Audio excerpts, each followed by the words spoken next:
नमस्कार दोस्तों, स्वागत है आपका हमारे YouTube चैनल एग्ज़ाम पॉइंट में। हम फिर से हाजिर हैं एक नए टेस्ट सीरीज। यह प्रैक्टिस सेट हिंदी स्पेशल होने जा रहा है। बिहार सिविल कोड या तमाम भारतवर्ष में जो भी एग्ज़ाम होंगे जहां पे हिंदी पूछे जाएंगे उनके लिए महत्वपूर्ण होगा। तो हम लोग चलेंगे क्वेश्चंस पे। टोटल 35 क्वेश्चंस का यहाँ सेट्स होगा हिंदी का। खास कर यह बिहार संबंधित हिंदी में भी जो पूछे जाएंगे सिविल कोड उसके लिए महत्वपूर्ण है। और इससे पहले बहुत सारे सेट्स अपलोड है, जाके उन्हें भी पूरी वीडियो को देखिए। तो चलेंगे क्वेश्चन पर, लेकिन उससे पहले आप वीडियो में पहली बार है तो सब्सक्राइब करके बेल आइकन दबा दीजिए। साथ में लाइक शेयर कर दीजिए। अपने जो भी दोस्त हैं उनको शेयर कर दीजिए। कमेंट करके वीडियो में बताना है कि वीडियो कैसा लगा। चलिए क्वेश्चन नंबर हम 1 पे आते हैं। तो क्वेश्चन नंबर 1 क्या है, देख सकते हैं यहाँ पे हमारा। रहीमन जो गति दीप की कुल कपूत गति सोए, बारे उजियारे लांगय बढ़ई अंधेरी हाय में अंधकार है। इसमें पूछा जा रहा है अंधकार क्या है, ठीक है। तो इसमें जो अंधकार है, अलंकार अंधकार पूछा जाए, अलंकार समझिए। तो अलंकार के बारे में पूछा जा रहा है फर्स्ट क्वेश्चन में। तो प्रस्तुत जो पंक्ति दी उसमें श्लेष अलंकार होता है। श्लेष मतलब शब्द अलंकार है।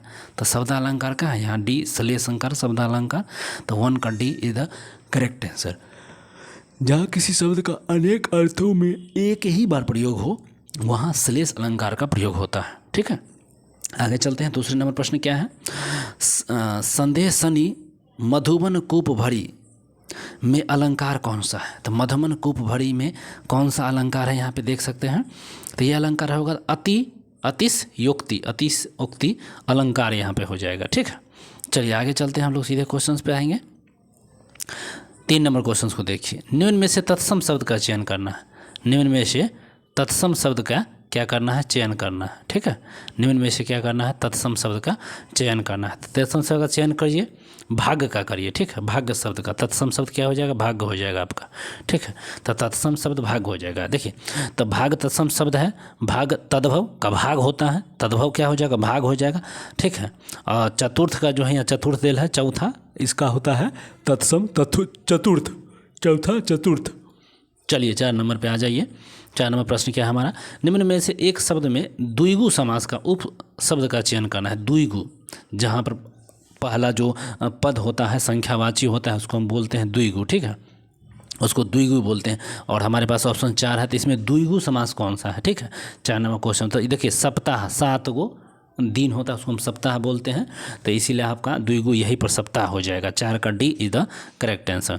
चलेंगे 5 नंबर। निम्न में से तद्भव शब्द का, यहाँ भी है 5 नंबर में क्या है, तद्भव। तद्भव शब्द का चयन करना है। तद्भव शब्द का यहाँ चयन करेंगे। आपके सामने ऑप्शन है 5 में। तो जो छाछ शब्द है ना, ये छा ये आपका तद्भव शब्द हो जाएगा, ठीक है। तो 5 का सी इज द करेक्ट। 6 नंबर देखिए। निम्न में से तद्भव का करना है। 6 में से तद्भव है। तो तिनका जो है आपका तद्भव शब्द है, ठीक है। तिनका जो है तद्भव शब्द है। ऑलरेडी सेट्स ढेर सारे अपलोड है, उन्हें जाइए पूरी वीडियो को देखिए। इस वीडियो में पूरा देखना है तभी लाभ होने वाला है आपको।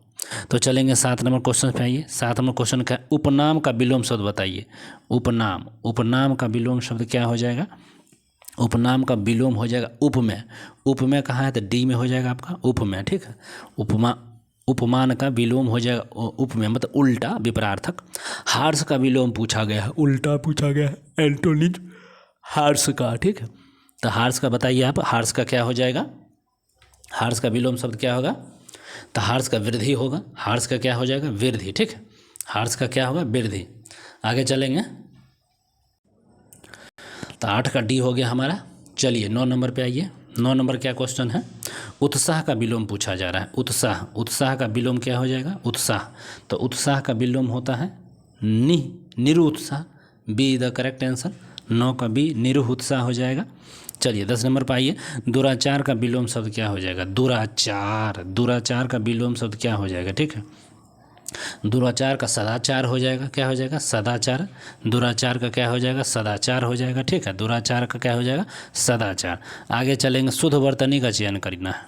क्या करना है, तो शुद्ध वर्तनी का यहाँ पे चयन करना है। शुद्ध वर्तनी का, हाँ, क्लेश करना है। क्लेश क्या हो जाएगा, क्लेश हो जाएगा शुद्ध वर्तनी का ना। चलिए आगे चलेंगे। 12 नंबर क्या है, वर्तनी की दृष्टि से अशुद्ध शब्द का चयन करिए। वर्तनी की दृष्टि से अशुद्ध शब्द का क्या करना है, यहाँ पे चयन करना है। तो ग्रहिणी हो जाएगा, ठीक है, ग्रहिणी, ग्रहिणी हो जाएगा। अशुद्ध शब्द का चिन्हित कीजिए तो ग्रहिणी हो जाएगा। चलिए 12 का बी हो जाएगा। 13 नंबर देखिए, वर्तनी की दृष्टि से शुद्ध शब्द बताइए। वर्तनी की दृष्टि से अशुद्ध शब्द को बताना है। वर्तनी की दृष्टि से अशुद्ध शब्द बनाए, ठीक। तो आकर्षण क्या हो जाएगा, आकर्षण। अशुद्ध शब्द क्या हो जाएगा, आकर्षण, ठीक है, आकर्षण। अगला हो जाएगा 14, वह जमीन जिसमें कुछ न पैदा हो, वाक्यांश के लिए एक शब्द है।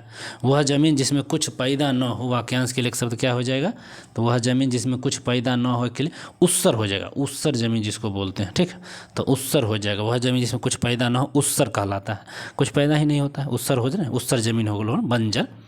चलिए 15 नंबर प्रश्न है। अगला प्रश्न 15 आ जाएगा। 15 में क्या है, जो मरने वाला हो, वाक्यांश के लिए जो मरने वाला, वाक्यांश के लिए एक शब्द क्या है, तो जो मरने वाला वाक्यांश के लिए एक शब्द क्या है, तो क्या होगा, तो मरणासन, मरणासन हो जाएगा, ठीक है, मरने वाला मरणासन, डी हो जाएगा 15 का डी।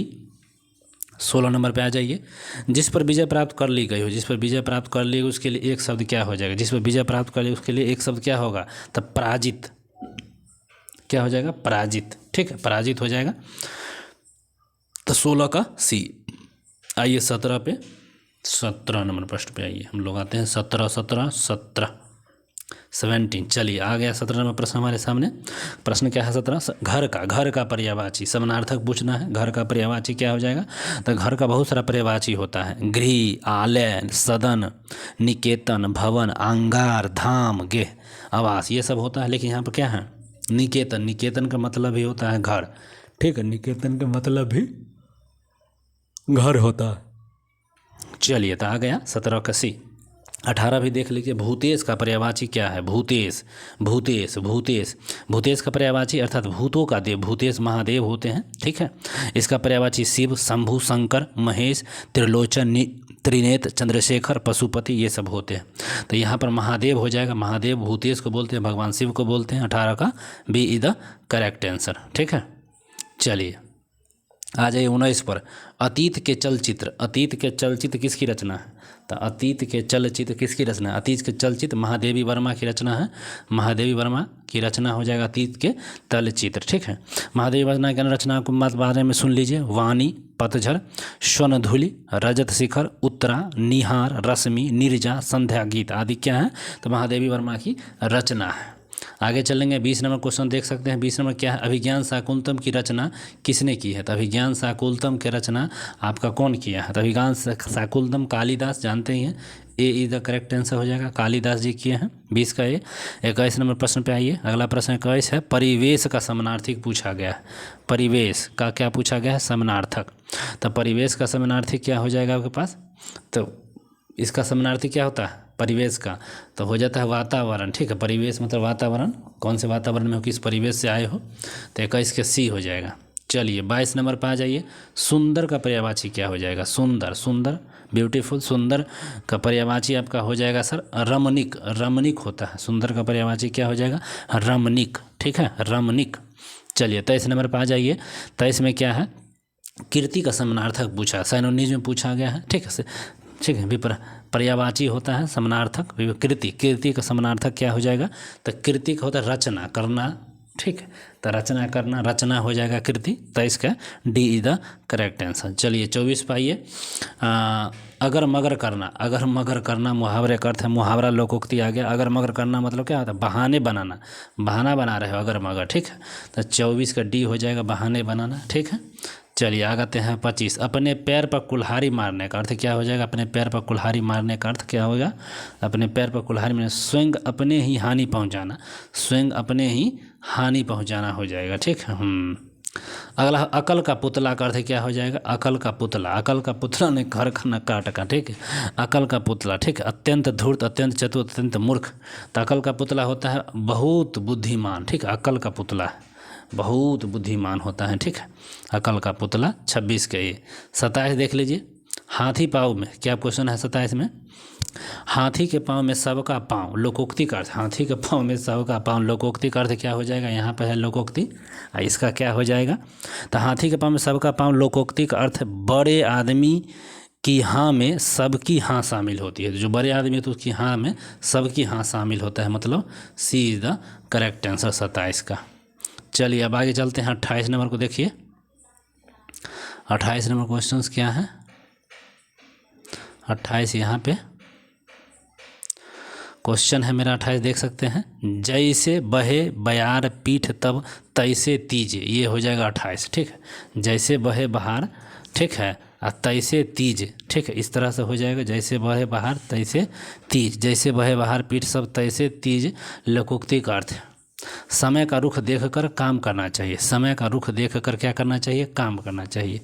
तो समय का रुख देखकर क्या करना चाहिए? काम करना चाहिए, ठीक है। तो वही जैसे जिधर जिधर का हवा बह रहा है वैसा ही काम ही करना चाहिए, नहीं तो गड़बड़ हो जाइएगा। तो 28 का हमारा ए हो जाएगा, ठीक है।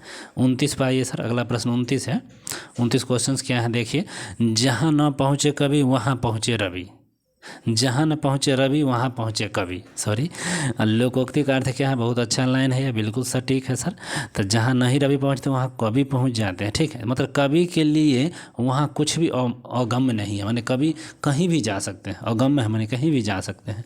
जहाँ न पहुँचे रवि वहाँ पहुँचे कवि, लोकोक्ति का अर्थ ही होता है कवि के लिए कुछ भी अगम्य नहीं होता है, वो सब जगह पहुँच सकते हैं। तो 29 के ए हो जाएगा, ठीक है। चलिए 30 पाइए। जिन संज्ञा के पदार्थों का नापतोल का बोध होता है, नापतोल बोध होता है संज्ञा में, वो सब कौन सी संज्ञा होगी, ठीक है। तो नापतोल होता है उसको क्या बोलते हैं? द्रव्यवाचक संज्ञा, सीधा सीधी है। वैसी संख्या जिसमें नापतोल का बोध होता है परिमाणवाचक, ठीक है। जिन शब्द नापतोल तो परिमाणवाचक, द्रव्यवाचक, तो यही हो जाएगा। सॉरी, नापतोल होता है तो परिमाणवाचक होता है ना, सॉरी ये हम कहाँ से बोल दिए। तो ये आपका हो जाएगा 30 के सी, ठीक है। चलिए आ जाइए, अब आपका क्या आ गया? गद्यांश। गद्यांश देख सकते हैं, मैंने इसको पढ़ रखा, आप लोग देखिए, मैं एक बार पॉज करिए वीडियो को, देख सकते हैं। तो पूरा देखिए, मैं रोक रहा हूँ वीडियो को स्क्रीन पे, पूरा यहाँ देख सकते हैं, पढ़िए इसको, बहुत अच्छा से गद्यांश है। तभी इसके 5 नंबर आपके जीवी के, इसमें कोई प्रॉब्लम नहीं है, बिल्कुल इसके मिलेंगे, ठीक है। आगे देखिए, आ जाइए हम लोग क्वेश्चन कर लेते हैं साथ में ही। क्वेश्चन क्या है? मनुष्य का भाग कैसा होता है? मनुष्य का जो भाग है यह कैसा होता है, पूछा जा रहा है। मनुष्य का भाग है कैसा होता है, किस में? 31 में पूछा गया है, ठीक है। तो मनुष्य का भाग 31 में क्या हो जाएगा? परिश्रम करने योग्य होता है। जो परिश्रम करने योग्य होना चाहिए मनुष्य का भाग, 31 का डी हो जाएगा, ठीक है। उपयुक्त गद्यांश में स्पष्ट है कि मनुष्य का भाग परिश्रम करने से बनता है। परिश्रम के उपरांत उचित सफलता नहीं मिलने पर यह संतोष रहता है कि जीवन जितनी सामर्थ्य थी उतना प्रयत्न किया, फल देना या न देना ईश्वर के अधीन है। मनुष्य अपना भाग अपने परिश्रम के बदौल बनाता है। तो 31 का डी होना चाहिए, ठीक है। 32 देखिए, आलसी व्यक्ति अपनी असफलता का दोष किसे देता है? जो आलसी व्यक्ति असफलता का दोष किसको देता है? भाग्य को देता है, भाग्य को, सही बात। आलसी व्यक्ति किसको देता है? भाग्य को दोष देता है, ठीक। वह परिश्रम के बजाय अपनी असफलता का दोष भाग्य को मढ़ देता है। जबकि सच्चाई यह है कि व्यक्ति आलस का छोर अपने सही कमी के द्वारा किस्मत को जीत सकता है। तो 32 का डी हो जाएगा, सही बात है। प्रकृति किसका सम्मान करती है? जो प्रकृति है वह सम्मान किसका करती है? तो प्रकृति है वह सम्मान किसका करती है? तो प्रकृति जो सम्मान करती है ना सर, ये प्रकृति सम्मान करती है, पुरुषार्थ के बल को करता है, ठीक है, ठीक है। तो गद्यांश स्पष्ट है, प्रकृति पुरुषार्थ के बल को सम्मान करती है। मानव के परिश्रम, त्याग और पुरुषार्थ की प्रकृति सम्मान करती है। प्रकृति भाग्य के बल से ही नहीं, पुरुषार्थ के बल से सूखती है। तो 33 का सी हो जाएगा। 34 देखिए, किसी व्यक्ति को असफल हो जाने पर भी पश्चाताप नहीं होता है। किस व्यक्ति को? तो ये किस व्यक्ति को नहीं, तो परिश्रम व्यक्ति को यह नहीं होता है, ठीक है। परिश्रमी व्यक्ति को असफलता हो जाने पर पश्चाताप नहीं होता है, क्योंकि उसे मालूम रहता है कि उसने अपने सामर्थ्य के अनुसार प्रयत्न किया, लेकिन असफलता और सफलता ईश्वर के हाथ में, अतः उसे पश्चाताप नहीं होता। तो 34 का भी हमारा क्या मिल गया? ए मिल गया, ठीक है। चलिए 35 पे, तो 35 नंबर देख लीजिए, यहाँ पर हमारा क्वेश्चन है, किसी भी लक्ष्य की प्राप्ति के लिए किया गया श्रेय किसको जाता है? तो लक्ष्य की प्राप्ति का किया गया जो श्रेय जाता है सर, ये आपको जाता है तप को। तप को जाना चाहिए कि किसी भी लक्ष्य की प्राप्ति के लिए किया गया श्रम जो होता है ना, श्रम तप को जाता है, ठीक है। किसको जाता है? तो तप को। भारतीय संस्कृति में कहा जाने वाला तप भी परिश्रम का ही एक प्रयास समझा जाता है। इसी तप या श्रम के कारण कई महान कवि, वैज्ञानिक और लेखक बनते हैं। तो हमारा आज का जो वीडियो था, छोटा सा सेशन ख़त्म होता है, बहुत इंपॉर्टेंट हिंदी का था, बिल्कुल इसको 1 से 2 बार पूरी वीडियो को देखिए, निश्चित ही सफलता मिलेगी, बेनिफिट मिलेगी। आप देख सकते हैं इंग्लिश लैंग्वेज से बहुत सारे इंग्लिश के, मैथमेटिक्स के और हिंदी के सेट्स अपलोड हैं, करंट अफेयर का अपलोड है। जाइए पूरी वीडियो को देखिए। धन्यवाद, टेक केयर। वीडियो अच्छा लगे तो एक छोटा सा दिल भेज दीजिए। मिलते हैं बाद में, बाय, टेक केयर।